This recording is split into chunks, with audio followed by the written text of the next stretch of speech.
Здравейте, приятели! Вие сте с рубриката Unboxing с Ради. Днес при нас имаме ето тази мултимедия.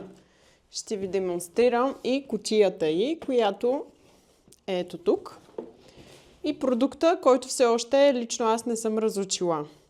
Тази мултимедия мога да кажа, че е за автомобили, които са с Single DIN, стандартно CD. Това влиза заедно с в шейната, като получавате абсолютно на български описание как да боравите с този продукт. В комплекта имате включени кабели, с които да се свържете захранването, както и задна камера, ето я, с която, когато включите назад, да може да виждате на екрана какво има. Ето го и GPS-а, който ви позволява да офлайн да наблюдавате карти, да шофирате, така че мисля, че си заслужава този продукт за примерно един стар автомобил. Вместо обикновено CD получавате ето това и плюса е, че се движи. Може да го мърдате напред, назад. Главата му е подвижна, като не се движи много лесно. Сега ще го настроя да ми е удобно да ви показвам на вас. Сега, продукта е изцяло тъчскрин. Сега ще ви го вдигна, за да го видите. Тъчскрин, като ето тук може да пуснете музика, която в момента няма как да възпроизведем, защото нямаме тон колони. Имате си ап, вижте как изглежда, като работи с Google Play, възможност за свързване чрез Bluetooth, да си пускате музика от вашия телефон, имате си Chrome, може чрез Wi-Fi да си вкарате паролите, които са на Gmail и да сърфирате, имате си радио. Ето го радиото, като имате възможности за запаметяване на определени любими ваши радиостанции. Като може да работите и по този начин. Ето е къщичката, връщаме се от самото начало. Ето и Car Settings. Ето тук.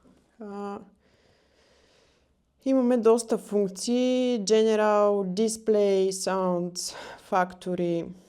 Може да набирате, да говорите също през нея.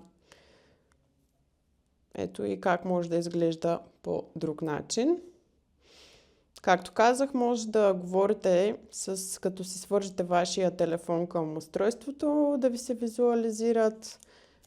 Това, което ми прилича към този продукт е, че е на български език и е леснен за настройка. В смисъл, тук го виждате на английски, но самото му меню си е на български. Пише си дата, час, нали, всичко както трябва да се. Много клиенти ни питат. Имате за усилване, за намаляне. Няма вътре дистанционно. Да, няма дистанционно. Ето и елементите, които получавате за монтирането. Сега ще ви демонстрирам отзад как изглежда. Ето. Доста сериозна машина. Има за охлаждане. Метално е.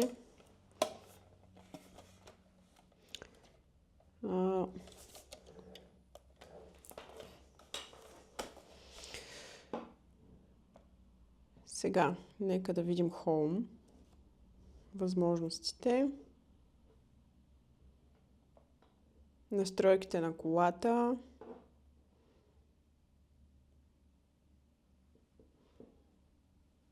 Настройки на звука. Може да си настройвате Bluetooth, примерно да ви е по-силно, по-слабо звъненето, ако някой ви се обажда. На навигацията да си усилите, да си намалите като цяло. На мултимедията да чувате или да не чувате. Ето на дисплея. Имате параметри, дали да усилвате, да намаляте контраста.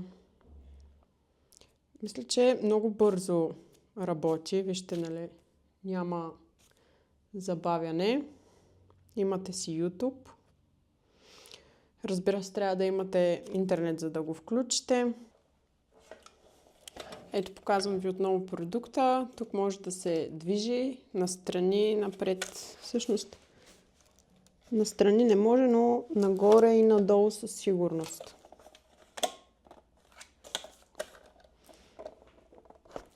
Да, може и настрани. Вижте, примерно сега е на една страна. Така че, съвсем спокойно може да си го нагласите, когато го сложите да гледа към вас. Това са темите на продукта. Може да имате няколко визуализации, как да ви изглежда началния екран. В случая сме избрали този, който се вижда ето тук. Друго готино е, че има ето тази функция. И може да се обърне самата мултимедия, да си я поставите ето така, да си я гледате. Тук виждате с колко километра в час, като ето така е направено. И ето тук, благодарение на възможността да се движи самия монитор, може да си направите или хоризонтално, или вертикално да виждате изображението. Като откривам минус на този продукт, няма възможност да шервате видео на екрана, но пък за сметка на това може да си пуснете интернет чрез хотспот от вашия телефон и да си гледате YouTube ето тук за клипчета.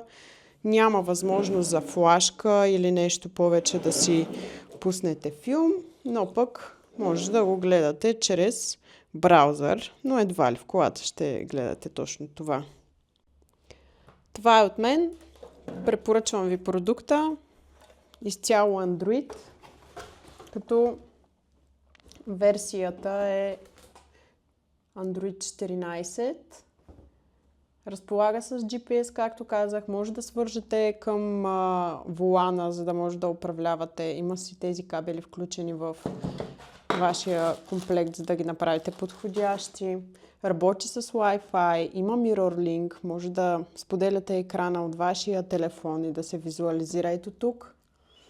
Получавате задната камера, която ви показах, да може да гледате назад и да се визуализира. Имате си FM. Продуктът разполага с 8 ГБ RAM и 256 ГБ ROM. Ако все още се чудите, не дейте да се чудите, този продукт е подходящ за вас. Цената му е доста приемлива, като се има в предвид, че стар автомобил може да си го направите реновиран и да имате един екран като кола, която струва доста повече. А в същото време удобството на вашата любима кола да остане същото, с разликата, че ще имате един монитор и много джаджи, които да използвате заедно с него.